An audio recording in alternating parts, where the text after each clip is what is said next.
নমস্কার বন্ধুরা, নতুন আরো একটা ভিডিওতে তোমাদের সকলকে স্বাগত। প্রথমেই বলে রাখি যে তোমাদের সকলকে তো জানানো ছিল যে আমার 14 তারিখ রেজিস্ট্রি আর সোমবার মানে 16 তারিখ পাকা কথা, কিন্তু এখানে না আমরা ডেটটা একটু চেঞ্জ করেছি। কারণ বাড়ি থেকে বলা হচ্ছিল যে 14 তারিখ মানে ওটা জ্যৈষ্ঠ মাস পড়ছে, তার উপর শনিবারও পড়ছে, আর তার উপর যেহেতু আমি জ্যেষ্ঠ কন্যা ছিলাম আর সেও জ্যেষ্ঠ পুত্র ছিল, তাই জন্য সবাই মিলে ঠিক করেছিল যে একদিন পিছিয়ে দিতে, তাহলে সেটা আষাঢ় মাস পড়ে যাবে। জন্য আমরা ঠিক করেছি যে 14 তারিখ শনিবারের বদলে আমরা একদিন পিছিয়ে মানে 15 তারিখ টপকে 16 তারিখ সোমবার দিনকে আমরা রেজিস্ট্রি করছি। কারণ সেখানে কিন্তু 16 তারিখ আমাদের তাহলে পুরোপুরি আষাঢ় মাস পড়ে যাচ্ছে, মানে আষাঢ় মাসের 1 তারিখ। তো জ্যৈষ্ঠ মাসটা চলে গেল আর শনিবারও রইলো না, তো আমরা কিন্তু তার মানে সোমবার 16 তারিখ রেজিস্ট্রি করতে চলেছি। আর দ্বিতীয় কথা হচ্ছে গিয়ে, যেহেতু আমরা 16 তারিখ রেজিস্ট্রি করছি, তো সেই দিনকে আমরা আর পাকা কথা রাখছি না। কারণ রেজিস্ট্রি করে কখন আসবো না আসবো, দেন যথেষ্ট টায়ার্ড থাকবো ফ্যামিলি মেম্বাররাও। তো তাই জন্য আমরা ঠিক করলাম যে যেহেতু আমরা 16 তারিখ রেজিস্ট্রি করছি, তাই একদিন বাদ দিয়ে পরের দিন মানে বুধবার দিনকে মানে 18 তারিখ আমরা কিন্তু পাকা কথা ফেলছি। তো তোমাদেরকে তো বলেই রেখেছি, আমরা পাকা কথাতে একটা ছোট্ট অনুষ্ঠান মতন করতে চলেছি। তোমাদের রিং আর গিফটটা আমরা দেখিয়েছি। এই দুটো অকেশনের জন্যই কিন্তু আমি তাই জন্য দুটো শাড়ি কিনেছি। তো একটা আমি অফলাইন কিনেছি, একটা অনলাইন কিনেছি। তো প্রথম শাড়িটা তোমাদের দেখাই, সেটা হচ্ছে এটা। ঠিক আছে, এটা হচ্ছে গিয়ে আমার প্রথম শাড়ি। এই শাড়িটা কিন্তু আমি ঠিক করেছি আমি আমার রেজিস্ট্রির দিন পরবো। তো শাড়িটা তোমাদের পুরো দেখাই। এটা একটা বেনারসি সিল্ক শাড়ি, আর এটা ভীষণ সফট একদম, আর এটা ডুয়েল টোনের ওপর রয়েছে। এর ওপর দুটো কালার রয়েছে, একটা বেগুনি আর একটা ওয়াইনের মধ্যে কালার রয়েছে। এ দেখো, এটা এর আঁচল পোর্শন। এর আঁচলটা সেলাই করা হয়নি, মা এখন সেলাই করে দেবে। কিন্তু আমি এর বসে বসে পাড় বসিয়ে নিয়েছি, কারণ কাল বাদে পরশুই রেজিস্ট্রি রয়েছে।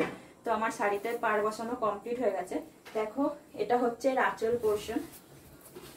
দেখো, শাড়িটা টোটালি ডুয়েল টোনের ওপর রয়েছে। দেখো, আর পুরো বডিতে কিন্তু এরকমই বুটি বুটি কাজ করা আছে, কোথাও একটুও ফাঁকা নেই। এটার ব্লাউজ পিসও ছিল, ব্লাউজ পিসটা আমি কেটে রেখেছি, কারণ আমি এর সাথে অন্য ব্লাউজ পিস দিয়ে পরবো। আর দেখো, ব্লাউজ পিস যেখানে শেষ হচ্ছে সেখানে কিন্তু শাড়িও শেষ হচ্ছে। তো এই হচ্ছে পুরো শাড়ি। এটা আমি রেজিস্ট্রির দিন পরবো ঠিক করেছি। আর আমি না এই শাড়িটাকে একটু বাঙালি স্টাইল করে পরবো, যেহেতু একটা বিয়ের ব্যাপার, আর বিয়েতে সবাই একটু বাঙালি টাইপেরই শাড়ি পরে, তো আমি একটু অন্য স্টাইলে শাড়িটা পরবো। তো দেখো তোমরা শাড়িটা কেমন হয়েছে অবশ্যই বলো। আশা করছি আমার গায়ে কালারটা ভালো লাগবে, কারণ আমার গায়ের রংটা যেহেতু একটু চাপা আছে, তো আমি সেই হিসেবেই সবসময় কালার চয়েস করি। তাই দেখো শাড়িটা, এই দেখো, দেখেছো কেমন লাগলো এটা অবশ্যই জানাবে। আর এটা হচ্ছে গিয়ে শাড়িটার ব্লাউজ পিস। দেখো, পুরো ব্লাউজ পিসে পুরো একই রকম কাজ করা। যদি আমি ব্লাউজ পিসটা কেটে রেখেছি, আর এই মুহূর্তে এত কম সময় আমার পক্ষে ব্লাউজ বানানো সম্ভব নয়, কোনো জায়গাতেই বানাবে না। আর তাছাড়া যারা ব্লাউজ বানায় না, তাদের বড্ড বেশি ডেমাক থাকে, এই পারবো না সেই পারবো না হ্যাঁ পারবো না, দামও কম নেয় না, কিছু ডেমাক শুনতে হয়। তো যাই হোক, এই কারণে আমি ব্লাউজ আর বানাইনি।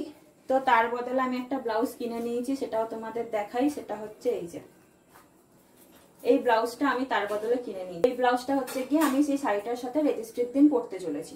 আর এটা দেখো, পুরোপুরি সব্যসাচী কাটিং এ রয়েছে। আর এটা ব্যাক সাইডে তোমাদের দেখিয়ে দিই, এরকম পুরোপুরি ডিজাইন করা। কারণ অত কম সময়ের মধ্যে কোনো ব্লাউজ ওয়ালাই আমাকে ব্লাউজ বানিয়ে দেবে না, তো আমি ঠিক করলাম নিজেই কিনে নিই। আর যথেষ্ট ভালো লাগছে এই শাড়িটা। তোমাদের তো দেখিয়ে দিলাম যে রেজিস্ট্রির দিন আমি কোনটা পরবো।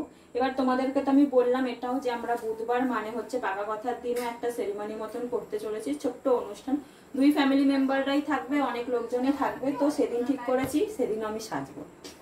সাজবো বলতে আমি তো আর সেরকম সাজি না, তবে সুন্দর পোশাক পরার খুব ইচ্ছা ছিল, তাই জন্য এই শাড়িটা আমাকে আমার মা কিনে দিয়েছে। ঠিক আছে, তো এই শাড়িটা দেখো, এটা হচ্ছে কি আমি আমার পাকা কথার দিন পরতে চলেছি। শাড়িটা দেখো, কালারটা কত সুন্দর, দুধে আলতা কালার। আর এটা এক প্রকার কাতান, কিন্তু এটা জাল কাতান নয়, কিন্তু কাতান বেনারসি। তো এটা তোমাদের আমি আঁচলটা দেখিয়ে দিই। এটার আঁচল সেলাই করতে হবে না, কারণ দেখো এটার আঁচলে অলরেডি কত সুন্দর ঘন্টা লাগানো রয়েছে। এটা আমরা মিশো থেকে কিনেছি, যথেষ্ট অ্যাফোর্ডেবল প্রাইসে পাওয়া গেছে এটা। তোমরা যদি মনে করো যে এই শাড়িটার লিঙ্ক তোমরা নিতে চাও, তাহলে বলতে পারো, কিন্তু ওই শাড়িটার লিঙ্ক আমার পক্ষে দেওয়া সম্ভব নয়, কারণ এটা অফলাইন পারচেস। আর এই শাড়িটা তোমাদের আমি দেখিয়ে দিই। দেখো, এই শাড়িটার হচ্ছে এটা আঁচল। আর এই শাড়িটাতেও দেখো ওপর নিচ পাড়ের কাজটা, আর দেখো পুরো শাড়িতে কিন্তু এরকম গুটি কাজ করা। দেখো, খালি এইটুখানি অংশ যেটা বুঝবো কোমরে, সেইটুকু খালি একটু লাইন আছে। এই হচ্ছে এটা পুরো শাড়ি। আর এই শাড়িটাও দেখো আমার গায়ে আশা করছি ভালো লাগছে। আমি কালার সবসময় বুঝেই কিনি। দেখো তাহলে এই শাড়িটা কেমন লাগছে অবশ্যই বলবে। এটা আমি পাকা কথার দিন পরবো ঠিক করেছি, পিঙ্ক, একটু নতুন বউ দেখতে। আর এই শাড়িটার সাথে ব্লাউজ পিস ছিল, সেটাও তোমাদের দেখিয়ে দিই, কেটে রেখেছি। ওই যে বললাম পরে ব্লাউজ বানাবো, কিন্তু এখন পসিবলই না, এখন কেউই আমাকে বানিয়ে দেবে না।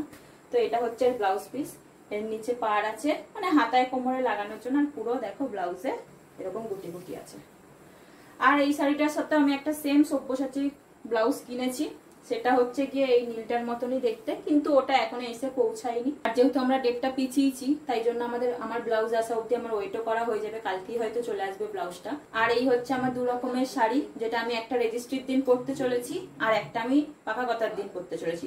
তোমাদের দুটোর মধ্যে কোনটা বেশি ভালো লাগছে অবশ্যই জানাবে, আর দুটোই আমার গায়ে ঠিকঠাক লাগছে কিনা সেটাও জানাবে, আর কোনটা বেশি ভালো লাগছে সেটাও জানিও। আর রেজিস্ট্রির দিনের ভিডিও আর পাকা কথার দিনের ভিডিও দুটোই তোমাদের দেখাবো, তো দুদিনই আমি একদম অরিজিনালি পরে তোমাদের সামনে দেখাবো, তো তোমরা তখনই দেখতে পারবে যে আমাকে কেমন লাগছে। আপাতত এখন তোমরা বলো কোন শাড়িটা তোমাদের বেশি ভালো লাগছে আর আমার গায়ে কেমন লাগছে, ঠিকঠাক লাগছে কিনা। তো আজকের মতন ভিডিওটা এতটাই, দেখা হবে আবার অন্য কোনো ভিডিওতে। তো আজকের মতন টাটা।